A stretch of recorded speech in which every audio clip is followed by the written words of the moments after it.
Iman berasal dari bahasa Arab dari kata amana yu'minu imana, yang berarti beriman atau percaya. Beriman sendiri memiliki arti sebagai sesuatu yang diyakini dalam hati dan atau ditampakkan secara lisan maupun perbuatan.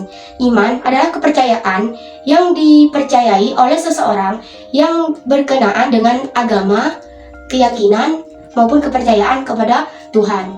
Orang-orang yang beriman kepada Allah Subhanahu wa Ta'ala artinya orang yang meyakini bahwa tidak ada Tuhan selain Allah yang berhak disembah. Secara bahasa, iman berarti membenarkan atau tasydid. Sementara menurut istilah adalah sesuatu ucapan, sesuatu perbuatan, dan sesuatu niat di mana tidak ada akan sempurna keimanan seseorang jika salah satunya tidak terpenuhi. A'udzu billahi minasyaitonir rajim. Bismillahirrahmanirrahim. Ya ayyuhalladzina amanu aminu billahi wa rasulihi wal kitabil ladzi nazzala ala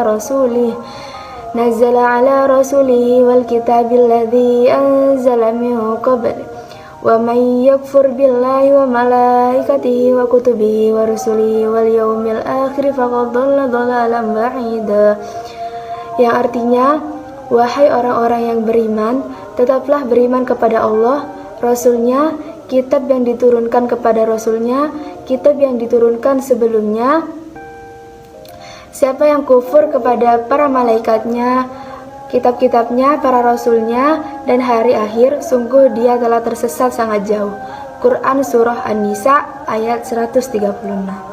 Iman adalah cabang-cabang keimanan yang terdiri dari 77 cabang iman, di mana setiap cabang merupakan amalan atau perbuatan yang harus dilakukan oleh seseorang yang mengaku beriman atau mukmin. Apabila 77 amalan tersebut dilakukan seluruhnya, maka telah sempurnalah imannya. Namun apabila ada yang ditinggalkan, maka berkuranglah kesempurnaan imannya. An Abi Hurairah radhiyallahu anhu qala Rasulullah sallallahu alaihi wasallam, al-imanu bid'un wa sab'un aw bid'un wa sittuna syu'bah, fa afdaluha qawlu la ilaha illallah wa adnaha imatatul adha 'anil tariq wal haya'u syu'batun minal iman. Artinya, dari Abu Hurairah RA berkata, Rasulullah sallallahu alaihi wasallam bersabda, iman itu ada 70 atau 60 cabang lebih. Yang paling utama adalah ucapan la ilaha illallah.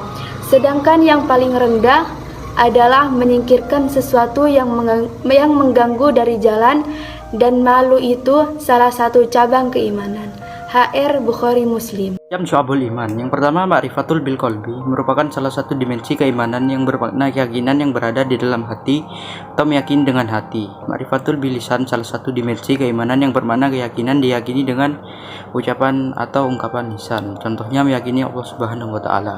Yang kedua, qaulu bil lisan adalah dakwah yang disampaikan dalam bentuk komunikasi lisan atau verbal, seperti ceramah, pengajian, khutbah atau penyampaian dan ajakan kebenaran dengan kata-kata atau berbicara. Yang ketiga, amalu bil arkan, artinya pembenaran atau pengakuan hati dan pengakuan dengan lidah atau ucapan dengan mengamalkan dengan anggota tubuh. Syu'abul iman sendiri terdiri atas 77 macam cabang, dan dari 77 macam tersebut dibagi menjadi 3 pengelompokan. Pengelompokan pertama adalah cabang-cabang yang termasuk dalam niat, akidah, dan hati, dan itu terdiri atas 30 cabang. Cabang kedua adalah pengelompokan yang berkaitan dengan lisan, terdiri atas 7 cabang. Dan pengelompokan yang terakhir atau yang ketiga, pengelompokan yang berhubungan dengan perbuatan dan anggota badan, terdiri dari 40 cabang. Di sini saya akan menyebutkan beberapa cabang dari pengelompokan hati, niat, dan akidah. Yang pertama, beriman kepada Allah Subhanahu wa Ta'ala, beriman kepada malaikat-malaikat Allah Subhanahu wa Ta'ala, beriman kepada rasul-rasul Allah Subhanahu wa Ta'ala, dan beriman kepada kitab-kitab Allah Subhanahu wa Ta'ala.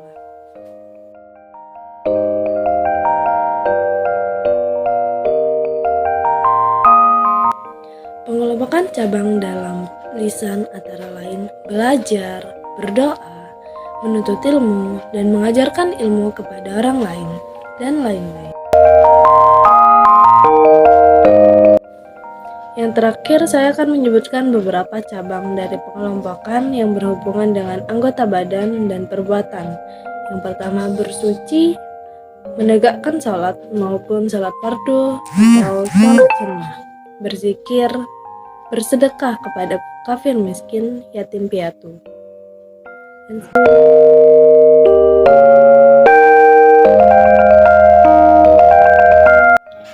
Ciri-ciri syabul iman. Yang pertama, takut kepada Allah. Takut kepada Allah adalah ciri-ciri orang yang beriman yang pada akhirnya menuntun mereka menghindari hal-hal yang dilarang oleh agama dan melakukan segala perintahnya.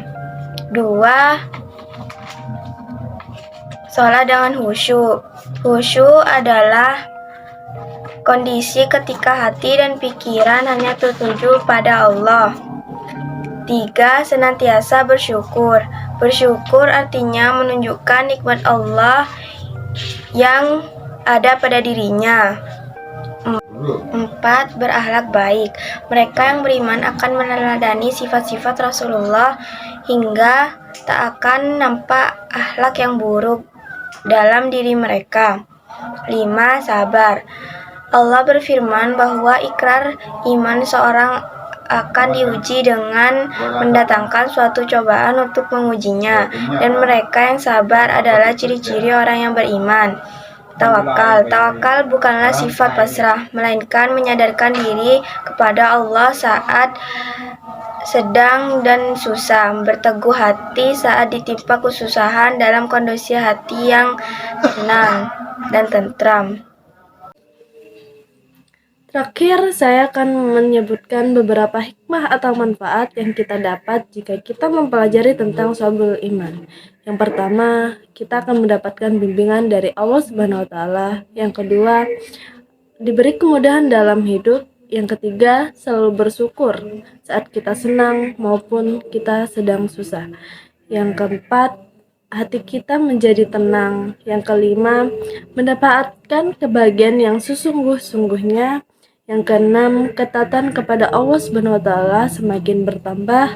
Yang ketujuh, memiliki rasa kasih sayang yang tinggi. Dan yang terakhir adalah mencegah kita melakukan perbuatan syirik. 다름이 떠난다 영원히 모두 슬퍼만